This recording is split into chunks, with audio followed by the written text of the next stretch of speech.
नमस्कार, मेरा नाम रचना मुंशी है और आजकल मैं आपको मुंशी प्रेमचंद जी का गोदान पढ़कर सुना रही हूँ। 41 अध्याय मैं आपको पढ़ के सुना चुकी हूँ पिछले सप्ताह और 42वां अध्याय आज मैं आपको पढ़ के सुनाऊंगी। 41वें अध्याय तक क्या कुछ हुआ थोड़ा सा उसको रिवीजन उसका कर लेते हैं। 40 और 41वें अध्याय में अगर आपने कंटिन्यूटी से सुना है तो बिजली समाचार पत्र के संपादक ओंकार नाथ जी और राय साहब का वार्तालाप चल रहा है। 40 में भी वही था और इतना लंबा वार्तालाप था। उसका लुभाव ये था पूरे वार्तालाप का कि चूंकि राय साहब की रियासत का एक गांव जिसमें होरी के साथ ये हुआ कि वहां पर उसके बेटे की प्रेयसी जो विधवा हो गई, सॉरी बहुत क्षमा चाहती हूँ, उसकी प्रेयसी जो कि गर्भवती हो गई और उसे गोबर छोड़ के भाग गया होरी का बेटा और उसको फिर होरी के परिवार ने आश्रय दिया। तो इसको क्राइम मानते हुए, इसका अपराध मानते हुए गांव के जो मठाधीश लोग थे, ठेकेदार लोग थे, उन्होंने जुर्माना ले लिया था होरी से 80 रुपए का और प्लस अनाज का। ये बात हालांकि राय साहब के संज्ञान में नहीं थी, लेकिन जब उनके संज्ञान में आई, इससे पहले कि वो कुछ इस पे करते, नोखेराम ने खुद को बचाने के लिए, नोखेराम उस मंडली के सदस्य हैं जिन्होंने समाज की ठेकेदारी दिखाते हुए होरी से तावान यानी दंड पेनल्टी वसूली थी। नोखेराम जी ने पत्र भेज दिया था, समाचार पत्र को अज्ञात पत्र भेज दिया था। ये जिक्र कर दिया था कि राय साहब की रियासत के एक गांव में ऐसा हुआ है जो कि घोर अन्याय है। संपादक जी को ये पत्र मिल गया था तो उनको अंधे के हाथ बटेर लग गई थी। जैसा कि आप सुनते आए हैं तो आपको समझ में आ गया होगा कि उनका समाचार पत्र का सर्कुलेशन कोई बहुत ज्यादा नहीं है और वो परेशान रहते हैं, आर्थिक स्थिति मजबूत नहीं है। तो वो जो है राय साहब को ब्लैकमेल करने के लिए उनको बता देते हैं कि एक ऐसी चिट्ठी मेरे पास आई है और आप कहें तो मैं छाप दूं। तो 40 और 41वें अध्याय में अगर आपको याद होगा तो वही वार्तालाप है कि वो ओंकारनाथ जी बड़े तेवर और तलखी से बुलाते हैं।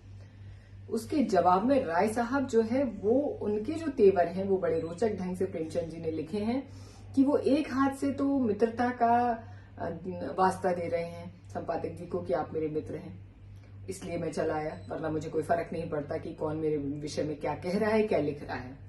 दूसरी तरफ से वो लगातार पैरेलल उनकी का ये वार्तालाप चल रहा है कि वो ये भी बताते जा रहे हैं संपादक जी को कि आप ये मत समझिए कि मैं मूर्ख हूं, मुझे पता है कि आपने मुझे यहाँ क्यों बुलवाया, और वो उन सारी चीजों का उल्हाना देते हैं और ताना देते हैं कि जो मैं आपको गिफ्ट्स भिजवाता हूँ वो, और जो जब भी आपको आर्थिक रूप से जरूरत पड़ती है तो मैं हाजिर होता हूँ, वो इसीलिए होता हूँ कि अगर मुझे ऐसी जरूरत पड़ जाए, ऐसी आपात स्थितियों में जैसी आपके पास एक चिट्ठी आ गई है, तो आप भी मेरी उसी तरीके से मदद करेंगे जैसे मैं करता हूँ। 41वें अध्याय में पटाक्षेप हुआ है इस वार्तालाप का और वो इस बिंदु पर हुआ है कि राय साहब खूब खरी खोटी सुना लेते हैं संपादक जी को कि मुझे पता है ये जो दोमुहापन है आज के समाचार पत्रों का और उनके संपादकों का, वो मैं खूब समझता हूँ, लेकिन चूंकि आप तो मित्र हैं, स्वदेशी का आप गाना गाते हैं, विदेशी वस्तुओं का प्रचार करते हैं अपने समाचार पत्रों में, बहुत सारी चीजें वो ऐसी कह देते हैं जिससे आईना दिखाने जैसी स्थिति क्रिएट कर देते हैं संपादक जी को। उसके बाद जो है संपादक जी भी थोड़ा बैकफुट पे आते हैं और जब राय साहब उनकी नब्ज पकड़ लेते हैं ये कहते हुए कि अच्छा आप बताइए कैसा चल रहा है और कोई दिक्कत तो नहीं है, बस वहीं पर ये उनकी दुखती नब्ज है संपादक जी की। वो बता देते हैं कि कितने आर्थिक परिस्थितियां उनकी विकट हैं और निकल नहीं पाता है खर्चा। वो तो उनका राष्ट्र प्रेम है कि वो ऐसे काम को अंजाम दे रहे हैं अपनी खुद की मिल्कियत लगा करके और इसमें कुछ निकलता नहीं है, लेकिन चूंकि जज्बा है उनके अंदर कुछ अच्छा करने का, इसलिए वो कर रहे हैं। माली हालत उनकी खराब है और चंदे की आवश्यकता पड़ती रहती है, समाचार पत्रों का उतना सर्कुलेशन नहीं है और ये सब बातें वो अपना टुकड़ा कह देते हैं। राय साहब कहते हैं कोई बात नहीं, मैं आपका मित्र हूं, आपको 100 लोगों का चंदा मैं अपनी तरफ से दे दूंगा और आप जो है बस परेशान ना हो।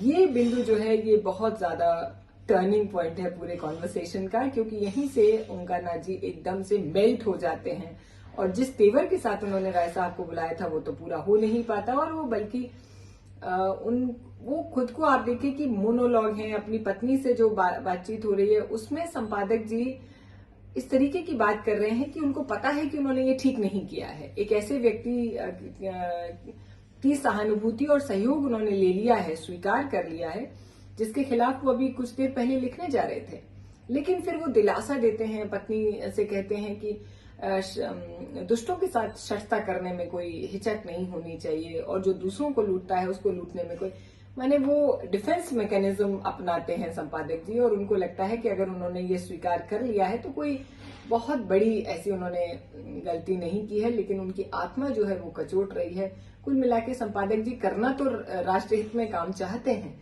लेकिन वही दुनियादारी की परेशानियां, उनकी पत्नी की अपनी अपेक्षाएं, इन सब को लेकर के भी परेशान रहते हैं। तो वही सारा प्रेमचंद जी ने ताना बाना बुना है कि कैसे एक कमजोर समाचार पत्र का आर्थिक रूप से विपन्न संपादक अपने ही फेंके हुए जाल को समेट लेता है जब उसे प्रलोभन दिया जाता है कि 100 आदमियों का चंदा उसके नाम से जारी कर देंगे राय साहब, और वो जाहिर सी बात है कि फिर जो खबर छापनी थी वो न छापने का मन बना लेते हैं। हालांकि अंत तक की पंक्तियां ऐसी हैं 41वें अध्याय में कि जिससे पता लगता है कि संपादक जी अपने इस निर्णय से बहुत खुश नहीं है, लेकिन मरता क्या न करता वाली स्थिति है। 42वां अध्याय। गांव में खबर फैल गई कि राय साहब ने पंचों को बुलाकर खूब डांटा। इन लोगों ने जितने रुपए वसूल किए थे वह सब इनके पेट से निकाल लिए। वह तो इन लोगों को जेल भिजवा रहे थे, लेकिन इन लोगों ने हाथ पांव जोड़े, थूक कर चाटा, तब जाके उन्होंने छोड़ा। धनिया का कलेजा शीतल हो गया। गांव में घूम घूम कर पंचों को लज्जित करती फिर रही थी। आदमी न सुने गरीबों की पुकार, भगवान तो सुनते हैं। लोगों ने सोचा था इससे डांड लेकर मजे से फुलौरियां खाएंगे। भगवान ने ऐसा तमाचा लगाया कि फुलौरियां मुंह से निकल पड़ी। एक एक के 2-2 भरने पड़े हैं। अब चाटो मेरा मकान लेकर के। मगर बैलों के बिना खेती कैसे हो। गांव में बुआई शुरू हो गई। कार्तिक के महीने में किसान के बैल मर जाएं तो उसके दोनों हाथ कट जाते हैं। हुरी के दोनों हाथ कट गए थे और सब लोगों के खेतों में हल चल रहे थे। हुरी के दोनों हाथ कट गए थे, बीज डाले जा रहे थे, कहीं कहीं गीत की ताने सुनाई दे रही थी। होरी के खेत किसी अनाथ अबला के घर की भांति सूने पड़े थे। पुनिया के पास भी गोई थी, शोभा के पास भी गोई थी, मगर उन्हें अपने खेतों की बुआई से कहां फुर्सत की होरी की बुआई कर दें। होरी दिन भर इधर उधर मारा फिरता था, कहीं इसके खेत में जाके बैठता, कभी उसकी बुआई करा देता। इस तरह कुछ अनाज मिल जाता। धनिया, रूपा, सोना सभी दूसरों की बुआई में लगे हुए थे। जब तक बुआई रही पेट की रोटियां मिलती रही, विशेष कष्ट नहीं हुआ। मानसिक वेदना तो अवश्य होती रही, पर खाने भर को मिल जाता था। रात को नित्य स्त्री पुरुष में थोड़ी सी लड़ाई भी हो जाती थी। यहाँ तक कि कार्तिक का महीना बीत गया और गांव में मजदूरी मिलनी भी कठिन हो गई। अब सारा दारोमदार ऊख पर था जो खेतों में पड़ी हुई थी। रात का समय था, सर्दी खूब पड़ रही थी। होरी के घर में आज कुछ खाने को नहीं था। दिन को थोड़ा सा भुना हुआ मटर मिल गया था, पर इस वक्त चूल्हा जलाने की कोई डौल नहीं था, माने कोई प्रबंध नहीं था। और रूपा भूख के मारे व्याकुल थी और द्वार पर वो कौड़े के सामने बैठी रो रही थी। घर में अनाज का एक दाना भी नहीं है, तो क्या मांगे क्या कहे। जब भूख न सही गई तो वह आग मांगने के बहाने पुनिया के घर गई। पुनिया बाजरे की रोटियां और बथुए का साग पका रही थी। सुगंध से रूपा के मुंह में पानी भर आया। पुनिया ने पूछा, क्या अभी तेरे घर आग नहीं जली है क्या? रूपा ने दीनता से कहा, आज तो घर में कुछ भी नहीं था, आग कहां से जलती। तो फिर आग काहे को मांगने आई है? दादा तमाकू पियेंगे। पुनिया ने उपले की आग उसकी ओर फेंक दी, मगर रूपा ने आग उठाई नहीं और समीप जाके बोली, तुम्हारी रोटियां महक रही हैं काकी, मुझे बाजरे की रोटियां बहुत अच्छी लगती हैं। पुनिया ने मुस्कुरा के पूछा, खाएगी क्या? अम्मा डांटेगी। अम्मा से कौन कहने जाएगा। रूपा ने पेट भर के रोटियां खाई और जूठे मुंह भागती हुई घर चली आई। होरी मन माने बैठा था कि पंडित दाता दीन ने आके पुकारा। होरी की छाती धड़कने लगी, क्या कोई नई विपत्ति आन पड़ी है। जाकर उनके चरण छुए और कौड़े के सामने उनके लिए माची रख दी। दाता दीन ने बैठते हुए अनुग्रह भाव से कहा, अब की तो तुम्हारे खेत परती पड़ गए होरी, तुमने गांव में किसी से कुछ कहा नहीं भूला कि मजाल थी कि तुम्हारे द्वार से बैल खोल ले जाता। यही लाश गिर जाती, मैंने लाश गिर जाती। मैं तुमसे जनेऊ हाथ में लेके कहता हूँ होरी, मैंने तुम्हारे ऊपर डांड नहीं लगाया था। धनिया मुझे नाहक बदनाम करती फिर रही है। ये लाला पटेश्वरी, झिंगुरू सिंह की कारस्तानी है। मैं तो लोगों के कहने से पंचायत में बैठ भर गया था। जब वो लोग तो और कड़ा दंड लगा रहे थे। मैंने कह सुन के कम कराया, मगर अब सब जने सिर पर हाथ धरे रो रहे हैं। समझे थे यहाँ उन्हीं का राज है, ये नहीं जानते कि गांव का राजा कोई और है। तो अब अपने खेतों की बुआई का तुम क्या इंतजाम कर रहे हो? हुरी ने करुण कंठ से कहा, क्या बताऊं महाराज, पढ़ती रहेंगे, ये तो बड़ा अनर्थ हो जाएगा। भगवान की यही इच्छा है तो अपना क्या बस। मेरे देखते तुम्हारे खेत कैसे पढ़ती रहेंगे? कल मैं तुम्हारी बुआई करा दूंगा। हमारा तुम्हारा आधा साजा रहेगा, इसमें न तुम्हें कोई टोटा है न मुझे। मैंने आज बैठे बैठे सोचा तो चित्त बड़ा दुखी हुआ और जूते जुताए खेत पड़ती रह जाते हैं। हुरी सोच में पड़ गया। चौमासे भर इन खेतों में खाद डाली, जोता और आज केवल बुआई के लिए आधी फसल देनी पड़ जाएगी। उस पर एहसान कैसे जता रहे हैं। लेकिन इससे तो अच्छा यही है कि खेत पड़ती पड़ जाए और कुछ न मिलेगा, लगान तो निकल ही आएगा। नहीं, अब की बेबाकी न हुई तो बेदखली आई धरी है। उसने ये प्रस्ताव स्वीकार कर लिया। दाता दीन प्रसन्न होकर बोले, तो चलो अभी मैं बीज तोल दूं, जिसमें सवेरे का झंझट न रहे, रोटी तो खाली है ना। हुरी ने लजाते हुए कहा, आज घर में चूल्हा जलने की कोई विसात नहीं काका। दाता दीन ने मीठे उल्हाने के भाव से कहा, तुम्हारे घर में चूल्हा नहीं जला और तुमने मुझे बताया भी नहीं। हम तुम्हारे बैरी तो नहीं है, इसी बात पर तुमसे जी उड़ता है। अरे भले आदमी, इसमें लाज शर्म की कौन सी बात है? हम सब एक ही तो हैं। तुम शूद्र हुए तो क्या, हम ब्राह्मण हुए तो क्या, हैं तो सब एक ही घर के। दिन सबके बराबर नहीं जाते। कौन जाने कल मेरे ही ऊपर कोई संकट आ पड़े तो मैं तुमसे अपना दुख न कहूंगा तो किससे कहूंगा? अच्छा, जो हुआ सो हुआ। चलो बैंक के साथ ही तुम्हें मन अनाज खाने को तौल दूंगा। आधे घंटे में हुरी मन भर जौ का टोकरा सिर पर रखाया और घर की चक्की चलने लगी। धनिया रोती थी, साहस के साथ जौ पीसती थी। भगवान उसे किस कुकर्म का ये दंड दे रहे हैं। दूसरे दिन बुआई शुरू हुई। हुरी का सारा परिवार इस काम में जुटा हुआ था, मानो सब कुछ बना ही है। कई दिन के बाद सिंचाई भी इसी तरह हुई। दाता दीन को सेंत मेंत के मजूर मिल गए। अब कभी कभी उनका लड़का माता दीन भी घर आने लगा। जवान आदमी था, बड़ा रसिक और बातचीत का मीठा। दाता दीन जो कुछ छीन झपट कर लाते थे वह उसे भंग बूटी में उड़ा देता था। एक चमारिन से उसकी आशनाई हो गई थी, इसलिए अभी तक उसका ब्याह नहीं हुआ था। वह रहती थी, पर सारा गांव ये रहस्य जानते हुए कुछ बोलता नहीं था। हमारा धर्म है, हमारा भोजन पवित्र रहे, फिर हमारे धर्म पर आंच नहीं आ सकती। रोटियां ढाल बनकर अधर्म से हमारी रक्षा करती हैं। कितनी कीमती और महत्वपूर्ण पंक्तियां, फिर से सुनिए। हमारा धर्म है, हमारा भोजन पवित्र रहे, फिर हमारे धर्म पर आंच नहीं आ सकती। रोटियां ढाल बनकर अधर्म से हमारी रक्षा करती हैं।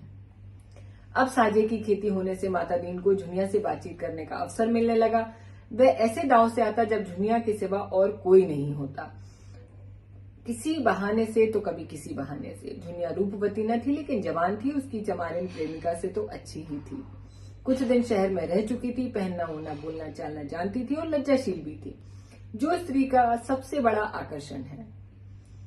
माता दीन कभी कभी उसके बच्चों को गोद में उठा लेता और झुनिया निहाल हो जाती थी। एक दिन उसने झुनिया से कहा, तुम क्या देखकर गोबर के साथ चली आई झूना? झुनिया ने लजाते हुए कहा, भाग खींच कर लाया था महाराज। और क्या? भाग की खींच लाया था और मैं क्या कहूँ? माता दीन दुखी मन से बोला, बड़ा बेवफा आदमी है, तुम जैसी लक्ष्मी को छोड़कर न जाने कहाँ कहाँ मारा फिर रहा है। चंचल स्वभाव का आदमी है, इसी से मुझे शंका होती है कि कहीं और न फंस गया हो। ऐसे आदमियों को तो गोली मार देनी चाहिए। आदमी का धर्म है जिसकी बाह पकड़े उसे निभाए। यह क्या कि एक आदमी की जिंदगी खराब कर दी और दूसरा घर ताकने लगी। युवती रोने लगी। माता दीन ने इधर उधर ताक कर उसका हाथ पकड़ लिया और समझाने लगा, तुम उसकी क्यों परवाह करती हो झूना? चला गया तो जाने दो, तुम्हारे लिए किस बात की कमी है? रुपए पैसे गहना कपड़ा जो चाहे मुझसे ले लो। दाता दीन का असली चरित्र प्रेमचंद जी ला रहे हैं सामने। झुनिया ने धीरे से हाथ छुड़ा लिया, पीछे हटकर बोली, सब तुम्हारी दया है महाराज। मैं तो कहीं की न रही, घर से भी गई, यहाँ से भी गई, न माया मिली न राम। दुनिया का रंग ढंग नहीं जानती थी, इसलिए मीठी मीठी बातें सुनकर जाल में फंस गई। माता दीन ने गोबर की बुराई शुरू कर दी। वह तो निरा लफंगा है, घर का न घाट का। जब देखो माँ बाप से लड़ाई करता था, कहीं पैसा आ जाए तो चट जुआ खेल लेता था। चरस और गांजे में उसकी जान बसती थी। सौदों के साथ घूमता था, बहू बेटियों को छेड़ता था, यही उसका काम था। थानेदार साहब बदमाशी में उसका चालान करने वाले थे, वो तो हम लोगों ने खुशामद की, तब कहीं जाके छोड़ा। दूसरों के खेत खलिहान से अनाज उड़ा लिया करता था। कई बार तो खुद उसी ने पकड़ा था, पर गांव का समझ के छोड़ दिया जाता था। सोना ने बाहर आकर कहा, भाभी अम्मा ने कहा है अनाज निकाल कर धूप में डाल दो, नहीं तो चोकर बहुत निकलेगा। पंडित के बखार में पानी डाल दिया हो। माता दी ने अपनी सफाई दी, मालूम होता है तेरे घर में बरसात नहीं हुई, चौमासे में लकड़ी तक गीली हो जाती है, अनाज तो अनाज ही है। ये कहता हुआ बाहर चला गया। सोना ने आकर उसका खेल बिगाड़ दिया था। सोना ने जुनिया से पूछा, माता दी क्या करने आए हैं? जुनिया ने माथा सिकोड़ कर कहा, पगैया मांग रहे थे, मैंने कह दिया यहाँ नहीं है। ये सब बहाना है, ये बहुत खराब आदमी है। मुझे तो भला आदमी लगता है। क्या खराबी है इसमें? तुम नहीं जानती, सिलिया चमारिन को रखे हुए है तो इससे खराब हो गया। और काहे इससे आदमी खराब होता है? तुम्हारे भैया भी तो मुझे लाए थे, वो भी खराब आदमी है। सोना ने इसका जवाब न देकर कहा, मेरे घर में फिर कभी आएगा तो मैं दुत्कार दूंगी, और जो तुम्हारा उससे ब्याह हो जाए तो।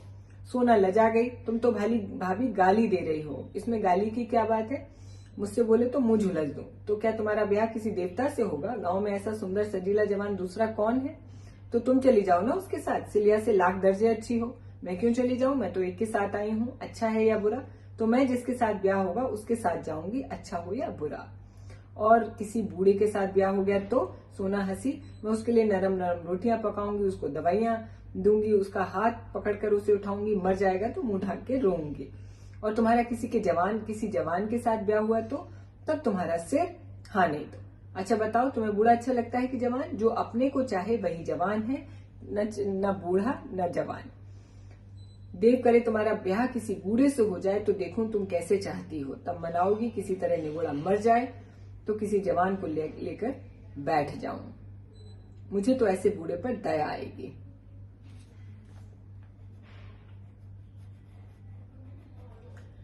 42nd चैप्टर मैं यही खत्म कर रही हूं, आगे काफी बड़ा है। 43वें अध्याय के लिए आगे मिलते हैं 43rd चैप्टर के लिए गोदान में। बने रहिए रचना ध्वंशी के साथ और मुंशी प्रेमचंद जी के गोदान के साथ। नमस्कार, बहुत शुक्रिया।